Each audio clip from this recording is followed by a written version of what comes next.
Hi viewers, আশা করি সকল ভাই ভালো আছেন। আপনাদের দোয়ায় আলহামদুলিল্লাহ আমি ভালো আছি। আজকে মূলত নিয়ে আসলাম কিছু ক্যাপাসিটার নিয়ে। আসলে ক্যাপাসিটার আমরা ভোল্টেজ বাড়াইলে 8টা ব্যবহার করলে কি হবে, আর 4টা ব্যবহার করলে কি হবে, 16টা ব্যবহার করলে কি হবে, তো এই নিয়ে মূলত আজকের আলোচনা। আমার এখানে যে ক্যাপাসিটারগুলো আছে দেখতে পাচ্ছেন আশা করি 10,100 ভোল্ট, 10,000 ইএফ। তো এটা মূলত সেটিং করা আছে। আসলে এখানে 80 অথবা তারও অধিক ভোল্টেজ আপনারা ব্যবহার করতে পারবেন। আর এখানে যে ক্যাপাসিটারগুলো রয়েছে সেটা হচ্ছে 100 ভোল্ট, 8100 ইএফ। তো যাই হোক, আজকে আমরা আসলে সহজ ভাষায় বোঝার চেষ্টা করব যারা আসলে নতুন কাজ শিখতেছি। আমরা অনেকজনাই জানি যে সিরিজ কানেকশনটা খুব ইজিলিভাবে আমরা যারা নতুন কাজ শিখি তারা বুঝতে পারি, আবার প্যারালাল কানেকশনটা আমরা অনেকজনে বুঝতে পারি না। আজকে আর কি ক্লিয়ার ব্যাপার নিয়ে একটা আলোচনা করব যে আপনার এমপ্লিফায়ারে ক্যাপাসিটার সিরিজ কানেকশন করলে কি হয় আর প্যারালাল কানেকশন করলে কি হয় সেটা নিয়ে আলোচনা করব। তোমার ভিডিওটা যদি ভালো লাগে দেখে অবশ্যই চ্যানেলটা সাবস্ক্রাইব করে পাশে থাকবেন। তো চলুন মেন ভিডিওতে আর কি চলে যাই। এখানে যে ক্যাপাসিটারগুলো দেখতে পাচ্ছেন, আমি যদি দেখাই 2, 4, 6, 8, 10, 12, 14, 16টা ক্যাপাসিটার আছে। এটা মূলত 16টা লাগানোর কারণ হচ্ছে প্রথমত আমার যে ক্যাপাসিটারগুলো রয়েছে সেটাতে 100 ভোল্ট। আসলে 100 ভোল্ট ক্যাপাসিটারে আমরা কোনোভাবেই 60 ভোল্ট দিতে পারি না, কারণ অনেক সময় কারেন্টের এসি আপ ডাউন যদি করে তাহলে কিন্তু সমস্যা। যেরকম আমাদের লাইনে অল টাইম 28 ভোল্ট, 30 ভোল্ট, সর্বোচ্চ 32 ভোল্ট, কিন্তু ইদানিং 2 দিন ধরে আমি আমাদের লাইনে দেখতেছি 37 ভোল্ট, 38 ভোল্ট আসতেছে। তো এই যে একটা ঝামেলা, আমি নিজেও কিন্তু একটা ঝামেলা ফেস করেছি, কারণ 230 ভোল্ট হিসেবে ট্রান্সফরমার তৈরি করেছি, কিন্তু আমাদের লাইন এখনো 37, 38 দেখায়, সময়কালে আবার 210ও নেমে যায়। আচ্ছা যাই হোক, ওটা আসলে ব্যাপার না।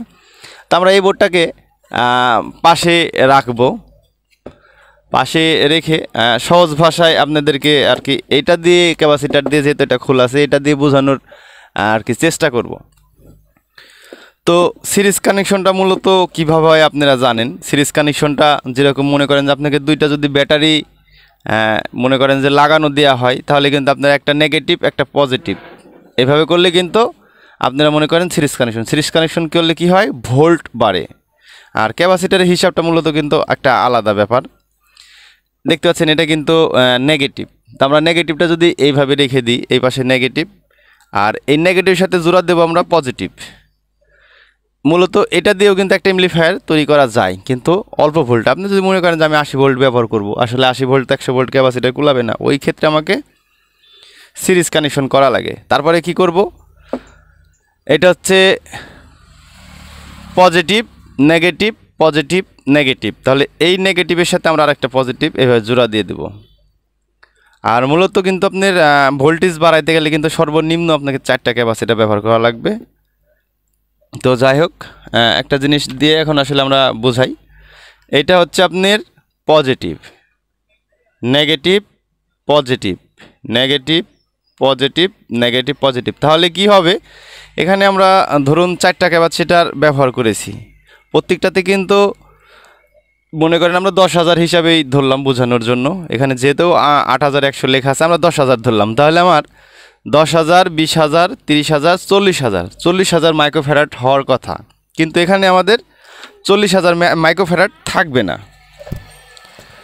আর একটা জিনিস, ক্যাপাসিটারের যে মাইক্রোফ্যারাড আমরা কিন্তু প্রত্যেকটা ট্রানজিস্টরে সবসময়ের জন্য চেষ্টা করব। আমরা যারা নতুন কাজ শিখি অথবা দীর্ঘদিন করতেছি তারা এই ব্যাপারে ভালো জানেন। আমরা চেষ্টা করব সর্বনিম্ন 1000 থেকে 1200 মাইক্রোফ্যারাড প্রত্যেকটা ট্রানজিস্টরের জন্য পাই। আপনি এর অধিক দিলেও কোনো প্রবলেম নেই, বরং আরও ভালো। তো যাই হোক, আপনি এই সিস্টেমে যদি সিরিজ কানেকশন করেন তাহলে কি হবে, এর 4টা ক্যাপাসিটারে আছে 10,000 10,000 করে 40,000। এখানে যখন আপনি সিরিজ কানেকশন 4টা ক্যাপাসিটার এভাবে করবেন তখন কিন্তু এইটার কিন্তু 40,000 থাকবে না। এটা তখন আপনার 2টা ক্যাপাসিটারের যে মান আছে সেটা রয়ে যাবে, মানে 40,000-এর জায়গায় আপনি এই 4টা ক্যাপাসিটারে 20,000 মাইক্রোফ্যারাড সেটাতে পাবেন। আর ভোল্টেজ কিন্তু এটাকে বৃদ্ধি করবে, যেরকম মাইনাস প্লাস করে যেহেতু সেটিং করেছিলেন। আপনারা এমপ্লিফায়ারের যে ট্রান্সফর্মার আছে, এসি আউটপুট ট্রান্সফর্মারটা নিয়ে এসে এই পাশে পজিটিভ দিয়ে দিবেন, এই পাশে নেগেটিভ, আর এই দুইটাকে এক জায়গায় করে এখানে গ্রাউন্ড করে দিবেন। তাহলে কি হবে, এই দুইটা মিলে কিন্তু আপনার 100 200 ভোল্ট, এই দুইটা কিন্তু 100 200 ভোল্ট, ওই ক্ষেত্রে কিন্তু আপনি ক্যাপাসিটার বাস্ট করবে না। আর মূলত আপনারা কখনোই 100 ভোল্ট ক্যাপাসিটারগুলোতে কখনোই আপনারা 60 ভোল্ট 65 ভোল্ট দিবেন না। আমরা দেখেছি অনেকজনাই দেয়, অনেকজন এইগুলোতে ক্ষতিগ্রস্ত হয়। এইভাবে যদি আপনি দেন তাহলে কি হবে, আপনার মাইক্রোফ্যারাড কমে যাবে। আমি ধরুন এখানে 16টা ক্যাপাসিটার আমি ব্যবহার করেছি। এই 8টা যাবে আপনার এক সাইডের জন্য, এই 8টা আসবে আর এক সাইডের জন্য, মানে দুইটা সাইডই আলাদা আলাদা হবে। তাহলে 8টাতে আমার আসে কত, 80,000। কিন্তু এখান থেকে আমি 80,000 পাবো না, যেহেতু আমার এটাতে সিরিজ করা আছে। এখানে আমি 40,000 পাবো, এখানে 40,000 পাবো। আর এই ক্যাপাসিটিগুলো খুবই ভালো, এটা 950-র উপরে মাইক্রোফ্যারাড আছে। আপনার প্রায় 970, 75, 80 মাইক্রোফ্যারাড থাকে, যেহেতু পুরাতন ক্যাপাসিটার। তো আমরা একটু জানলে আসলে হিসাব করতে যাব। এখানে যেহেতু 8টা ক্যাপাসিটারে 10,000 করে ধরলেও 80,000 থাকে। তো মূলত আমরা প্রথমত এটাকে আমরা 80,000 দিয়ে নেব, 80,000 দিয়ে নিলাম। কিন্তু এখান থেকে আমরা মাইনাস করে দেব 40,000, 40,000 মাইনাস করে দিলাম। তাহলে আমাদের থাকলো কত, 40,000। মানে সিরিজ কানেকশন করলে সবসময়ের জন্য যদি 80,000 হয়ে যায় তাহলে আপনারা ওখান থেকে 40,000 মাইক্রোফ্যারাড পাবেন। এখন এই 40কে যদি আমরা 24 ট্রানজিস্টর দিয়ে ভাগ দিই তাহলে আমাদের মাইক্রোফ্যারাড আসে কত দেখেন, 1666 মাইক্রোফ্যারাড প্রত্যেকটা ট্রানজিস্টরে পাবে। তো আমরা যারা হাতে এমপ্লিফায়ার তৈরি করি আসলে এইগুলার কিন্তু আমরা হিসাব নিকাশ করে দেই না। ক্যাপাসিটার মাইক্রোফ্যারাড ঠিক থাকে না, সার্কিটের কোয়ালিটি ভালো থাকে না, এমপ্লিফায়ার যে ট্রান্সফর্মার সেটা ভালো থাকে না। এই জন্যই মূলত কিন্তু আমাদের হাতে বানানো সেটগুলো খারাপ বাজে। তবে আলহামদুলিল্লাহ আমি 2টা সেট দিয়ে ভাড়া মারতে চাই দীর্ঘ প্রায় 3 বছর। এটাতে কিন্তু সাউন্ড কোয়ালিটি, বেস কোয়ালিটি আলহামদুলিল্লাহ ভালো। তো এখন ঘটনা হচ্ছে এই ক্যাপাসিটারগুলো দিয়ে তো আপনাদেরকে দেখাইলাম যে আসলে সিরিজ কানেকশন করলে কি হয়, আসলে প্যারালাল কানেকশন করলে কি হয়। প্যারালাল কানেকশনটা কীরকম, আপনারা সাধারণভাবে যারা কাজের ক্ষেত্রে যারা লাইন করেন সেটাকে প্যারালাল কানেকশন বলা হয়। মনে করেন যে আপনি একটা সেট তৈরি করবেন 100 ভোল্ট ক্যাপাসিটার, এখানে আপনি 55 ভোল্ট ট্রান্সফর্মার ব্যবহার করবেন। ওই ক্ষেত্রে কি হবে, মনে করুন যে এটাতে মাইনাস, এটা বাড়াইলো প্লাস, তাহলে এখানে আমরা একটা মাইনাস দিয়ে দেব। এই হচ্ছে প্যারালাল কানেকশন। আবার মনে করেন যে এই পাশে একটা মাইনাস, 4টা দিয়েই বুঝাইলাম যেহেতু তাহলে সুবিধা হবে। এই হচ্ছে প্যারালাল কানেকশন। এখন কি হবে, আপনি চাইলে এটার দিকে মনে করেন যে এই 4টাকে এক জায়গায় করে গ্রাউন্ড কানেকশন বের করতে পারবেন, জিরো যে ভোল্টেজটা আর কি বের হয়, এই 4টা এক জায়গায় করে দিবেন, আর এই 2টা এক জায়গায় করে দিবেন, এই 2টা এক জায়গায় করে দিবেন। মানে এই 2টা এক জায়গায়, আর এই বাম পাশের যে 2টা আছে দেখতে পাচ্ছেন এখানে 2টা, এই 2টা এক জায়গায়, এইগুলো আপনি করে দিলে আর এই 4টা ভিতরের এক জায়গায় করে দিবেন। তাহলে কি হবে, যে ব্রিজ রেকটিফায়ারটা রয়েছে সেটা কিন্তু একটা এক সাইড থেকে নেগেটিভ ভোল্টেজ বের হয়, এক সাইড থেকে পজিটিভ ভোল্টেজ বের হয়। ব্রিজ রেকটিফায়ারের ক্ষেত্রে আপনি যখন এই নেগেটিভে দিবেন তখন বিপরীত পার আরেকটা থাকবে পজিটিভ, এই পজিটিভ, তখন এখান থেকে 2টা মিলে একটা কিন্তু ভোল্টেজ বের হয়ে যাবে। আবার এখান থেকে আবার মনে করেন যে আরেক পাশে যে পজিটিভ বের হয়েছে তাহলে আরেকটা থাকবে নেগেটিভ, এই 2 পাশের থেকে আরেকটা নেগেটিভ। তবে আপনারা অবশ্যই এই 4টা যে নাটগুলো রয়েছে অথবা 4টা সংযোগ এক জায়গায় করে দিবেন। এই 2 পাশটাকে এক জায়গায় করে এখান থেকে আপনারা নেগেটিভ ভোল্টেজ বের করে নিয়ে যাবেন, আর এই 2টার দিকে পজিটিভ ভোল্টেজ। এই হচ্ছে। তবে এই ক্ষেত্রে আপনাদেরকে একটা জিনিস দেখাই, 4টা ক্যাপাসিটার যে রয়েছে, 4টা ক্যাপাসিটারটা রয়েছে, এই 4টা ক্যাপাসিটার 10,000 মাইক্রোফ্যারাড আমরা ধরে নিলাম। 4টা ক্যাপাসিটারে এক একটাই 10,000 মাইক্রোফ্যারাড রয়েছে। তো ওই ক্ষেত্রে এখানে কিন্তু আমরা 10, 20, 30, 40,000 মাইক্রোফ্যারাড এখানে আমরা পাবো 4টা ক্যাপাসিটার। দেখুন 40,000 মাইক্রোফ্যারাড, আমরা যেহেতু সাধারণত 40,000 মাইক্রোফ্যারাড যদি হয় 4টা ক্যাপাসিটার দিয়ে মূলত 40 ট্রানজিস্টার যে সেটগুলো রয়েছে অথবা 48 ট্রানজিস্টারের, তো এই 4টা দিয়ে আমি মনে করি না করাটাই ভালো। আপনারা 8টা ক্যাপাসিটার সর্বনিম্ন দেওয়ার চেষ্টা করবেন। যদি এই যে 24 ট্রানজিস্টারের জন্য আপনি 4টা ব্যবহার করতে পারেন, তো আরও যদি 4টা আপনি এখানে বসান আরও 24টা, তাহলে 80টা হবে। 80টার মাইক্রোফ্যারাডটা কিন্তু অনেকটা বেশি হবে। মানে 8টা মাইক্রোফ্যারাডের জন্য কিন্তু 80,000, 80,000-এর জন্য যদি আপনারা ই করেন, প্রথমত আমরা 4টা দিয়ে ভাগ করি, তো 4টাতে 40,000, তাহলে আমরা এখানে ভাগ দিব 24 ট্রানজিস্টার দিয়ে, তাহলে 24 ট্রানজিস্টার ভাগ দিলাম। দেখতে পাচ্ছেন এখানে কিন্তু 16,066 রয়েছে। সবসময়ের জন্য 1,1200 উপরে রাখার চেষ্টা করবেন, সর্বনিম্ন 1,000। আপনি তার উপরে যত বাড়াবেন মাইক্রোফ্যারাড তত ভালো হবে। তো এখন 8টা ক্যাপাসিটার যদি আমরা 24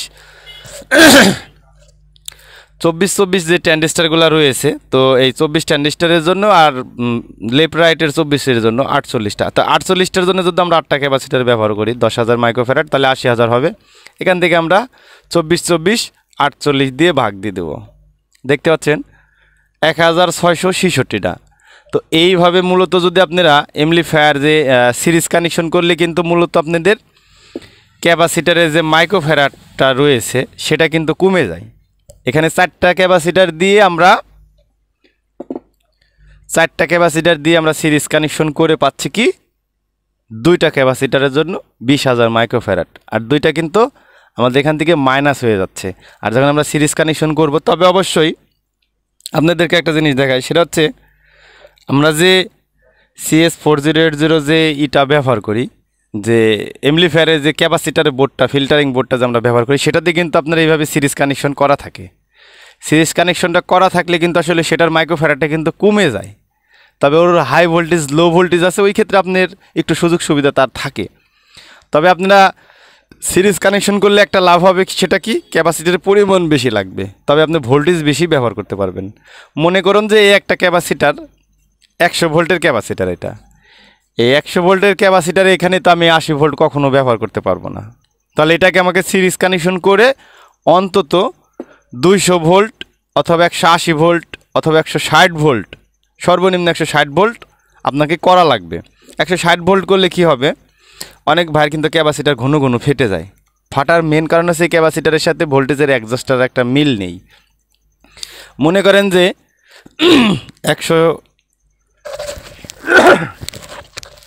160 আমাদের ক্যাপাসিটারের ভোল্টেজ রয়েছে, 160-160-এর ভিতরে মনে করেন যে আমাদের ট্রান্সফরমার এসি ভোল্টেজটা হচ্ছে 80 ভোল্ট।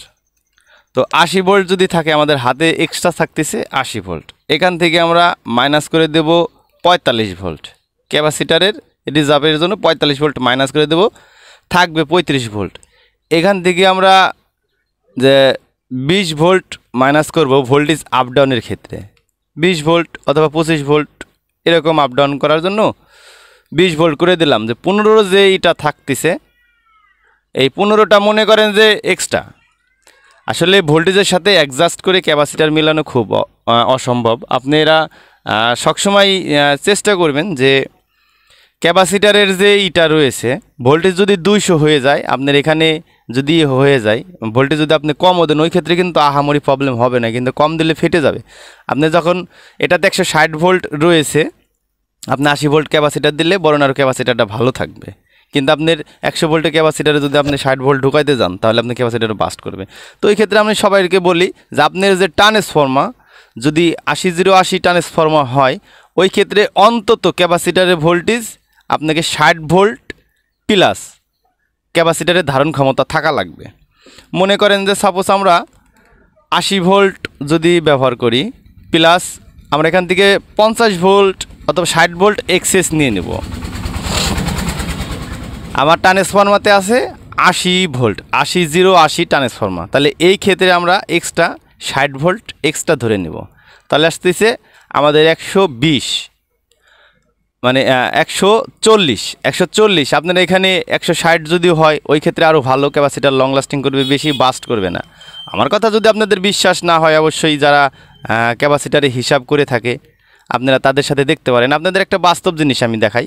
একটা ডেল্টা ক্যাপাসিটারে থাকে আপনার 90 ভোল্ট ক্যাপাসিটার, তাহলে 90 গুণন 2, দুইটা ক্যাপাসিটার 180 ভোল্ট, কিন্তু তার ট্রান্সফরমার কিন্তু গ্রাউন্ড ভোল্টেজ নেই, শুধু 0 ভোল্ট আর 110 ভোল্ট। তো এখান থেকে যদি আমরা 110 ভোল্ট মাইনাস করে দিই, দেখতে পাচ্ছেন 70 ভোল্ট কিন্তু ডিফারেন্স। এখান থেকে যদি আমরা 45 ভোল্টেজে মাইনাস করেও দিই, তাও 25 ভোল্ট এক্সেস।